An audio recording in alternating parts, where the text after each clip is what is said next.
God, we should walk away from this. Hold on. If I were to do this, if I even could do it, I'd need a guarantee. How do I know you can deliver? You don't. But I can. So, do you want to take a leap of faith? Or become an old man, filled with regret, waiting to die alone?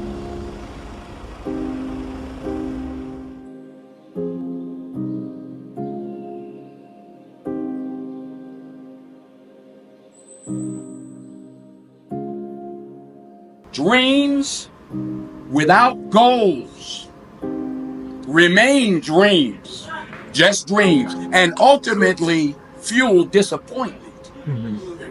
Dreams without goals, yearly goals, light goals, daily goals, monthly goals, hourly goals, minute by minute goals. Dreams without goals are just dreams, and they ultimately fuel disappointment. Ideas, by definition, are always fragile. If they were resolved, they wouldn't be ideas. They would be products that were ready to ship. I've come to learn that you have to make an extraordinary effort not to focus on the problems which are implicated with any new idea. These problems are known, they're quantifiable and understood. But you have to focus on the actual idea, which is partial, tentative, and unproven. Now I know, maybe you're thinking, I don't know how to build a dam. I don't know how to get 1 million people involved in anything. Well, let me tell you a secret. No one does when they begin. Ideas don't come out fully formed. They only become clear as you work on them. You just have to get started.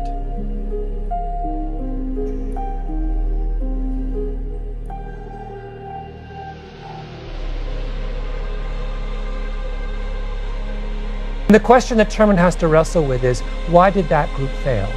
What's the difference between this group who did beautifully well and this group who did so poorly at the bottom? And he runs through, this question obviously obsesses him, and he runs through every conceivable explanation for that difference. And he says, is it their personalities? And it's not. And he says, is it their habits? Is it their, it goes on and on down the list. And he realizes in the end that the answer is really, really simple. And that is that the kids who did best, these genius kids who ended up succeeding in the world, were the ones who came from wealthy households. And that the genius level kids who ended up utter failures in life were the ones who were born into poor families, right? Born into families where parents hadn't gone to college, where there weren't books in the home, where there wasn't the kind of cultural and institutional support for a habit of learning and a habit of intellectual activity. What he was saying, in other words, that even if you endow a child with a brain that is a 1 in a billion brain, that is not sufficient to ensure the success of that child. That poverty is such a powerful constraint on capitalization that it can reduce that genius child to a lifetime of worse than mediocrity, a lifetime of really profound disappointment. People say the same things on their deathbed. Like, they all say the same things. Some version of, I wish I'd worked less. I wish I'd spent more time with my friends and family. I wish I'd allowed myself to be happy. Allowed myself to be happy. That's interesting phrasing. I wish I'd lived my life and not the life that other people expected of me. These are so common. They are so universal. And even as I say them, and I've said them before and I've thought about them before, they really connect with me on a deep level. Because for me, through the lens of how do we make change that lasts, we think about what people say on their deathbed and go, well, how can we apply those tools now so that we're not on our deathbed having the same regrets? People change when they hurt enough they have to, when they see enough they're inspired to, when they learn enough that they want to, and when they receive enough that they're able to. Those are the 4 times that people change. The single worst thing you can do as an entrepreneur, which is fall in love with your idea. And you talk about the person who sees the dog throwing up and they go, I've got a great idea. And then what happens? Nothing. They go home and they go, this is a great idea. And they tell their partner, and their partner goes, oh, that's brilliant. I'd buy that. And so they go, okay. And they begin working on a business plan, and they write this 10-page business plan, and they're dreaming about how amazing it's going to be. Just think about when we have this line of we can do cats too, and then giraffes. And, you know, they've built this incredibly ornate business in their head, all based on this feeling that this must be a good idea. And you've got to nip that in the bud.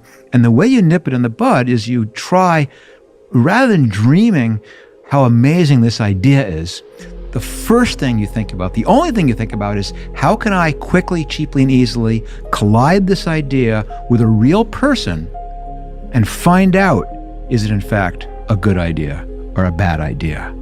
How can I do some kind of hack that will allow me to quickly find out whether customers actually would want this or not?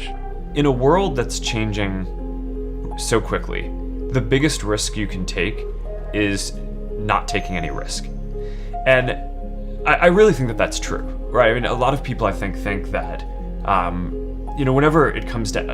whenever you get yourself into a position where you have to make some big shift in direction or do something, there are always people are going to point to the downside risks of that decision. And locally, they're maybe right? I mean, for any given decision that you're going to make, there's upside and downside. But in aggregate, if you are stagnant and you don't make those changes, then I think you're guaranteed to fail, right? And not catch up. So to some degree, I think it's really right that over time, the biggest risk that you can take is to not take any risks.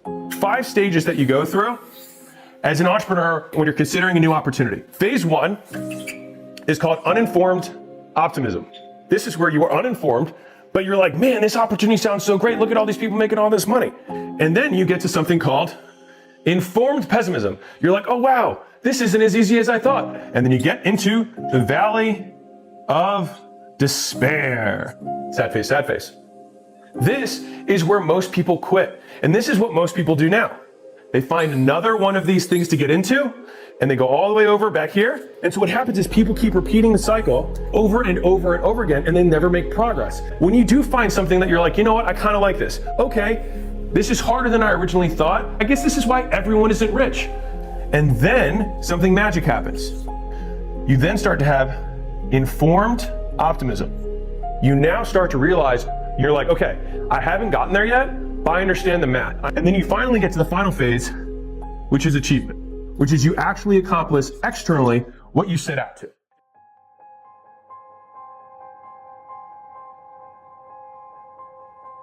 It was a study that was done in the 1960s, and it was commissioned by NASA because they wanted to know how to hire more geniuses. So they hired George Land and his team to go out and figure out what makes a genius. So they started with a group of 5-year-olds, and they gave them a creativity test. The way they defined genius was, how do you use your creative imagination to solve problems? And what they found was, of this group of 5-year-olds, 98% qualified as geniuses. Then they came back 5 years later when this group was 10 years old, and it was down to 30%. 5 years later at 15, it was down to 12%. And then I think they just kind of gave up in disgust. But George Land took it further and went out and surveyed adults and found that only 2% of adults. He attributed this to school, 100% to school, that you would take a population, 98% genius, and dumb them down to 2%. He said uncreative behavior and thinking is learned. I remember reading an article when I was about 12 years old, I think it might have been in Scientific American, where they measured the efficiency of locomotion for all these species on planet Earth. How many kilocalories did they expend to get from point A to point B? And the condor one came in at the top of the list, surpassed everything else, and humans came in about a third of the way down the list, which was not such a great showing for Crown of Creation. And but somebody there had the imagination to test the efficiency of a human riding a bicycle. Human riding a bicycle blew away the condor, all the way off the top of the list. And it made a really big impression on me that we humans are tool builders, and that we can fashion tools that amplify these inherent abilities that we have. How disruptive do you think AI is going to be?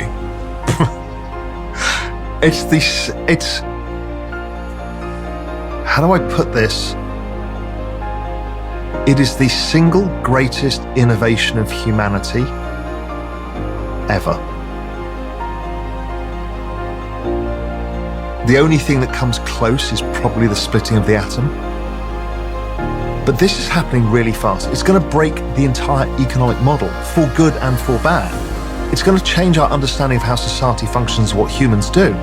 It's going to change our understanding of what humans are and will be.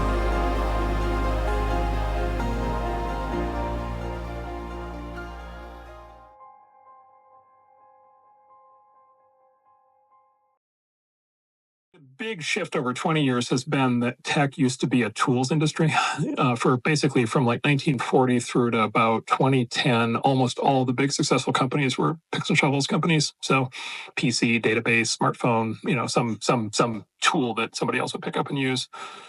Since 2010, most of the big wins have been in applications.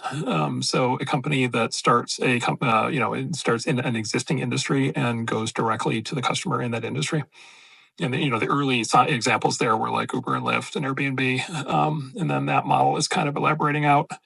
The AI thing is actually a reversion on that for now, because like most of the AI business right now is actually in cloud provision of AI APIs for other people to build on. But the big thing will probably be an app. Yeah, I think most of the money probably will be in whatever. Yeah, your AI financial advisor or your AI doctor or your AI lawyer, or take your pick of whatever the domain is.